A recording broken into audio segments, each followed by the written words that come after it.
Salam marketing dan kewirausahaan.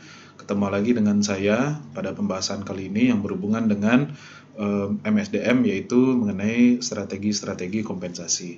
Oke, kompensasi itu adalah segala sesuatu yang diberikan oleh perusahaan atau organisasi kepada para pegawai ataupun para manajernya sebagai pengganti dari waktu, tenaga, serta pikiran yang mereka berikan kepada perusahaan. Pada intinya seseorang itu bekerja, dia harus memiliki insentif atau dorongan sehingga dia bisa tetap termotivasi untuk bekerja. Nah, dari sisi perusahaan atau organisasi yang bisa diberikan salah satunya adalah kompensasi. Nah, ketika berbicara kompensasi, kompensasi ini bukan hanya gaji atau kompensasi moneter saja. Jadi kompensasi itu bisa berupa uang, bisa berupa pujian, bisa berupa apapun. Pokoknya kompensasi itu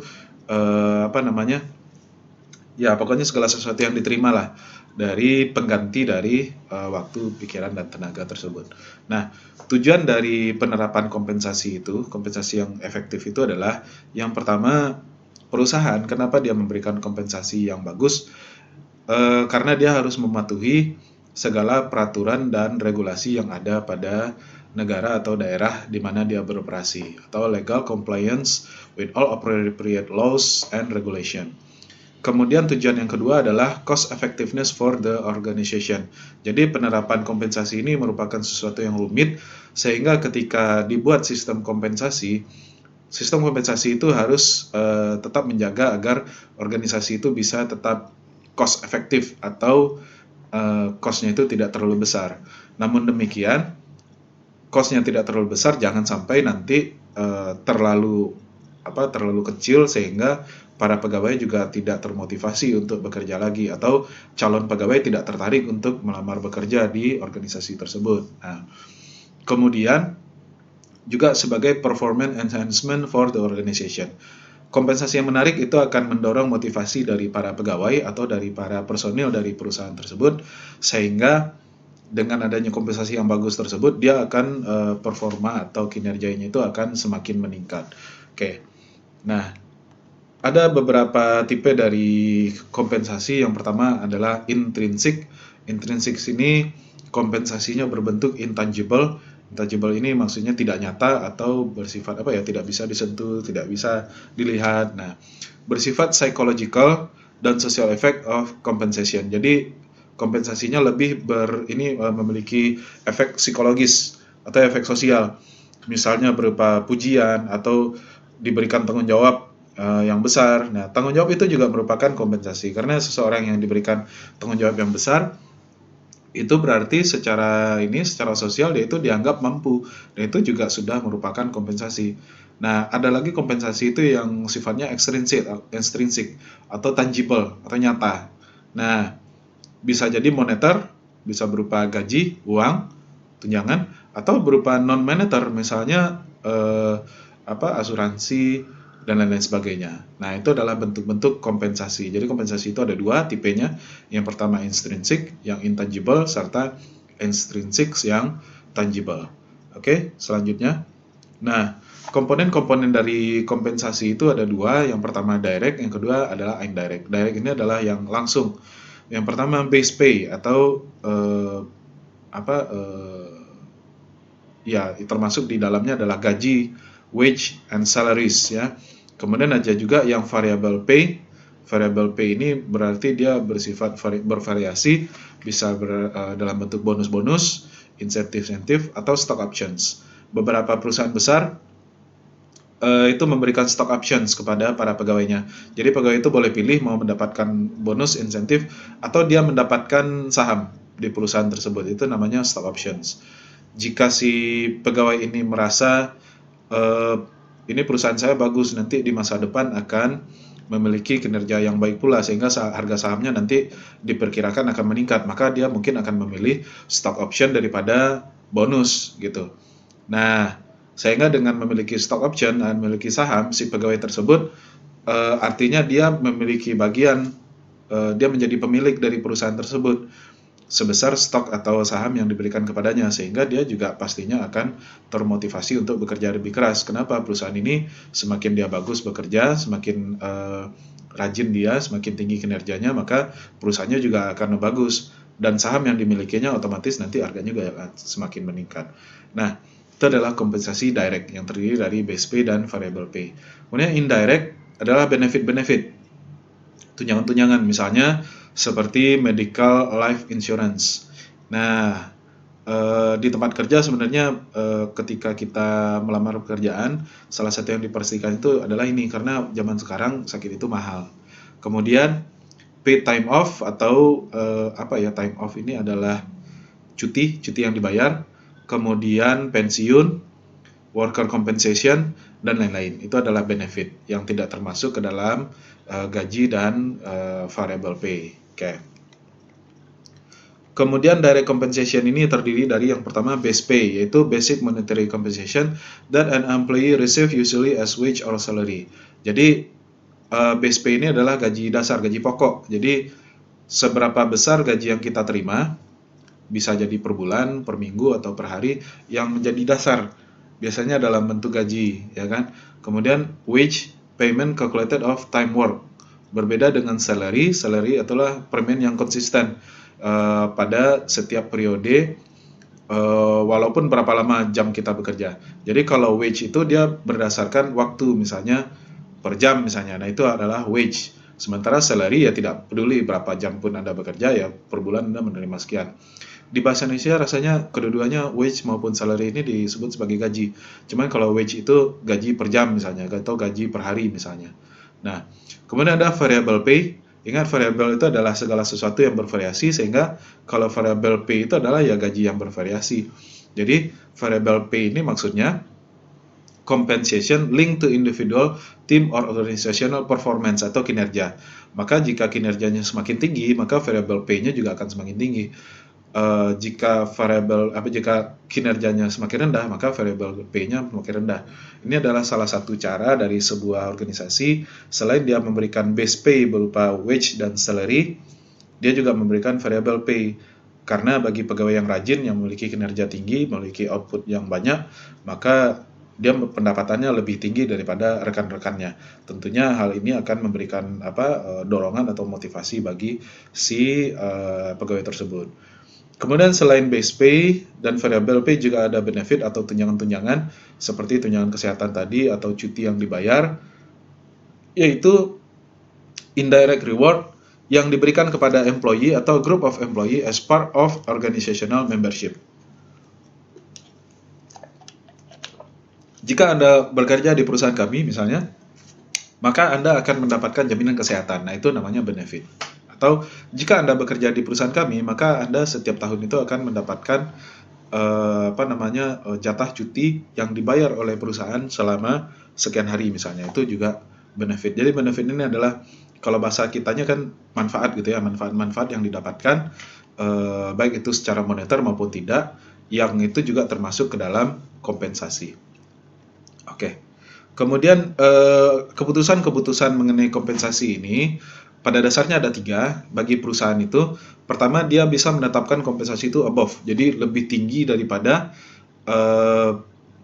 perusahaan-perusahaan lain. Jadi di dalam industri yang sama, misalnya dia adalah perusahaan perusahaan telekomunikasi misalnya. Nah, di antara berbagai macam perusahaan telekomunikasi tersebut, perusahaan ini dia memiliki gaji yang di atas dari perusahaan-perusahaan lain. Apa alasannya? Paying for higher qualified, more productive worker, karena dia itu memiliki pegawai yang lebih qualified serta memiliki produktivitas yang lebih tinggi daripada perusahaan lain. Maka dia bisa menciptakan strateginya itu above market. Jadi pegawai-pegawai yang bekerja di perusahaan itu adalah orang-orang pilihan, itu yang betul-betul qualified, sehingga tuntutan kerjanya lebih tinggi ya, makanya dia memiliki above market. Kemudian middle market, jadi balance antara employer cost dan need to attract and retain employees. Jadi secara rata-rata dia itu sama dengan standar gaji di industri yang sama gitu. Jadi berapa digaji oleh perusahaan lain posisi tersebut, maka perusahaan ini keputusannya adalah ya tidak jauh berbeda dengan angka tersebut. Kalau di posisi ini di perusahaan-perusahaan lain ada yang 2 juta, 2 juta 200, 1.900.000, maka dia gaji 2 juta aja gitu. Jadi middle market. Nah, kenapa seperti itu? Karena dia ingin mempertahankan employee yang sudah ada, serta dia itu ingin mengattract atau ingin menarik para calon-calon pegawai yang berkualitas. Nah, kemudian cara terakhir adalah below market, jadi membayar kompensasi itu di bawah standar, paying all that the firm can afford, ya kan? Kenapa kok perusahaan mau bisa seperti itu? Apakah pegawainya tidak protes digaji rendah?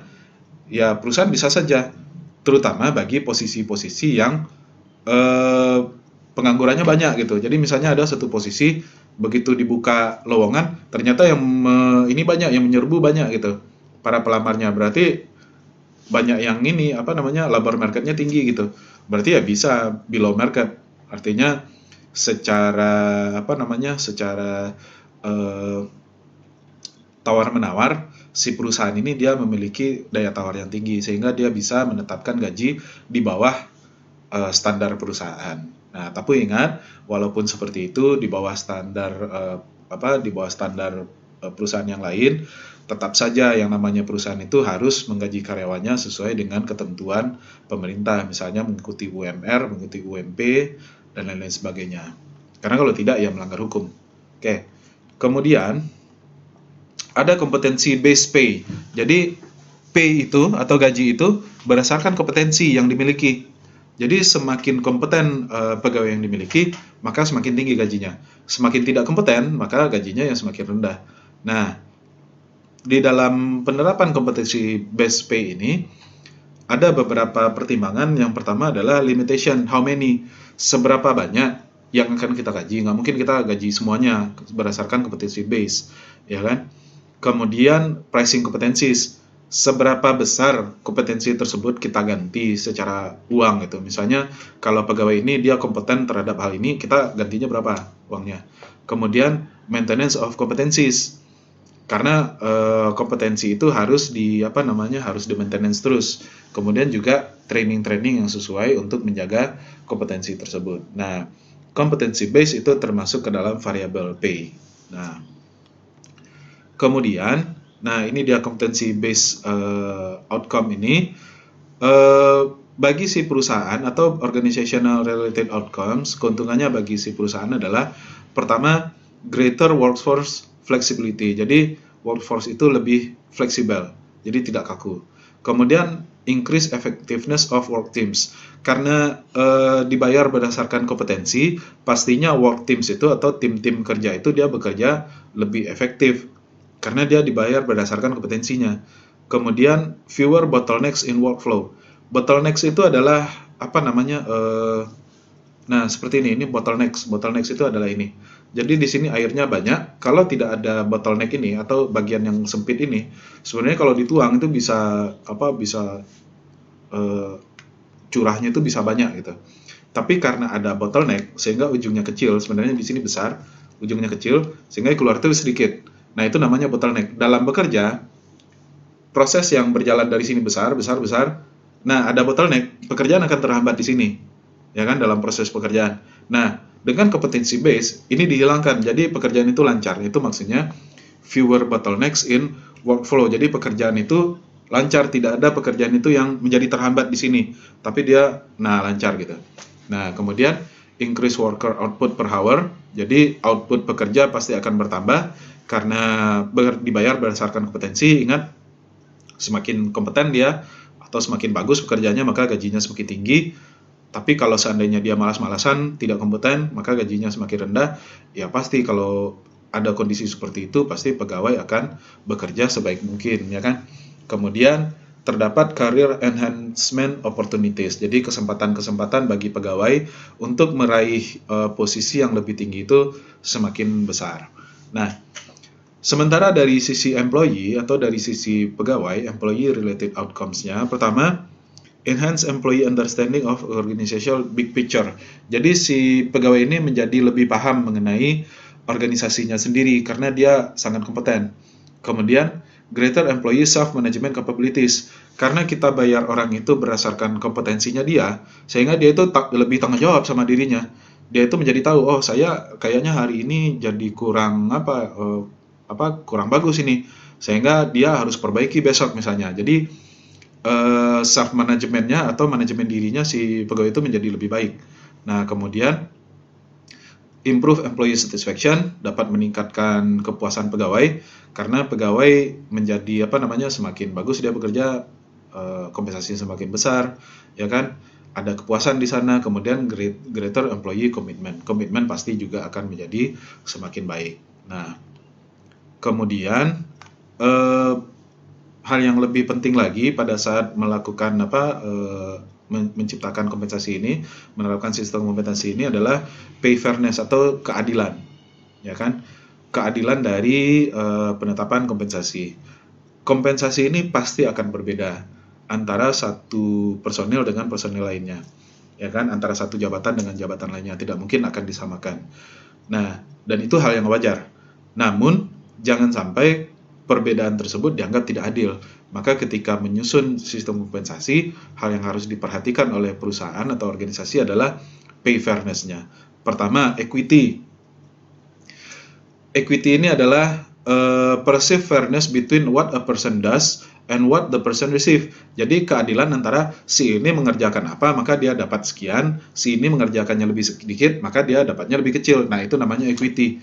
Jadi ya wajar saja seseorang yang pegawai yang mengerjakan atau dia itu lebih besar tanggung jawabnya, tentu dia akan mendapatkan kompensasi yang lebih besar. Itu wajar saja, itu namanya equity. Kemudian ada lagi procedural justice, yaitu perceived fairness of the process and procedures used to make decision about employees. Jadi keadilan dalam mengambil keputusan sehubungan dengan si pegawai tersebut. Jadi itu namanya procedural justice, ya kan? Jadi pegawai ini tidak ada yang dianak emaskan. Artinya dia di mata organisasi itu sama. Nah, perbedaannya apa ya? Perbedaan kinerja saja.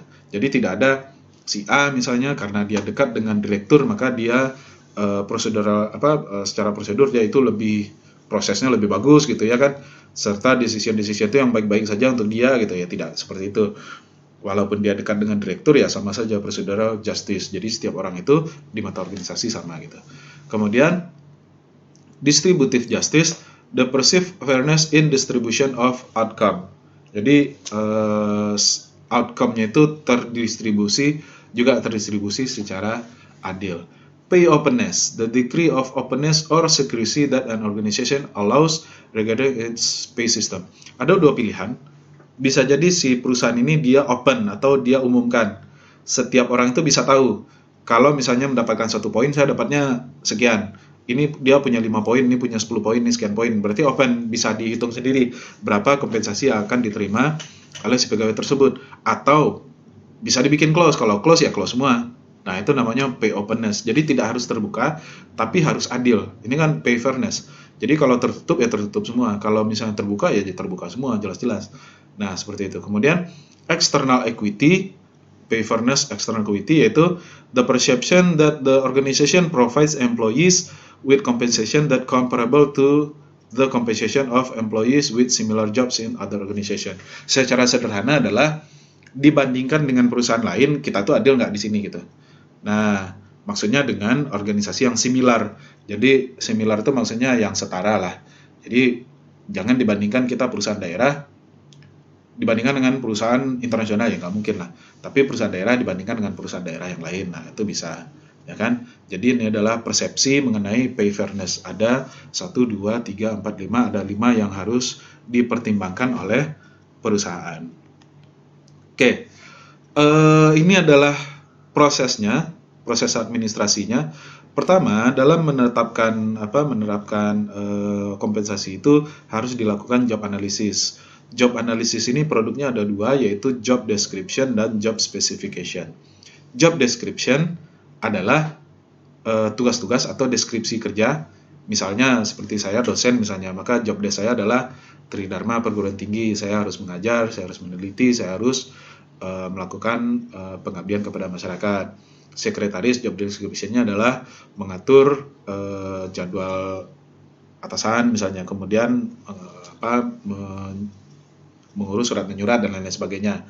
Nah, job specification adalah persyaratan untuk mengisi job tersebut. Nah, Kemudian job analysis ini dilakukan job evaluation dan pay survey, ya kan? Pay survey itu adalah survei keluar seberapa besar posisi tersebut digaji atau diberikan kompensasi di pasar atau di market kerja, ya kan? Dan itu kita sesuaikan dengan job evaluation. Nah, setelah keduanya tersebut selesai, kita ramu, maka akan keluar pay structure namanya. Jadi struktur kompensasi, ya kan? Ditetapkan melalui pay policies atau kebijakan kompensasi. Nah, diturunkan baru muncullah masing-masing itu dibayarnya berapa, ya kan? Nah, individual pay ini ingat ada base pay, gaji pokok dan gaji yang base gitu ya. Kemudian ada juga performance appraisal yang bervariasi tadi. Jika seseorang itu memiliki kinerja yang tinggi, maka gajinya juga akan semakin tinggi gitu ya. Yang rendah juga akan semakin rendah. Nah, jika itu sudah selesai, maka tugas perusahaan berikutnya adalah mengimplementasikan atau melaksanakan kompensasinya. Dia komunikasikan dengan pihak-pihak terkait, baik itu pegawai, manajer, dan lain sebagainya. Kemudian nanti dimonitoring. Nah, seharusnya ini ada panah lagi ke atas. Setelah dimonitoring tentunya ada lagi perbaikan gitu ya. Oke, baiklah itu saja mungkin pembahasan kita mengenai kompensasi. Memang singkat karena saya mengambil hal-hal yang penting saja. Sampai jumpa di video berikutnya. Salam marketing dan kewirausahaan.